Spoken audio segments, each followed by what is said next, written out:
Hey guys, সবাইকে আসসালামু আলাইকুম। তো আজ ঈদের তৃতীয় দিন, সবাই কম বেশ ঘুরতে গেছে। তো আমি কোথাও যাইনি, তার কারণ হলো আমার মনটা ভালো নেই। তাই তো আমরা মেয়েরা কি সব কিছু পেয়ে থাকি বলেন তো? কিছু কিছু কথা আছে, বলা যায় না, তাই নীরবে সব সয়ে নিতে হয়। আমি তো একজন মা, কি করব, সব কিছু তো আর বলা যায় না বলেন।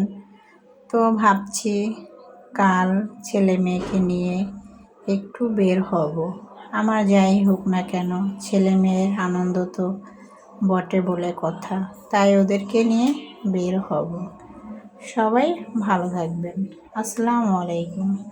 আল্লাহ হাফেজ।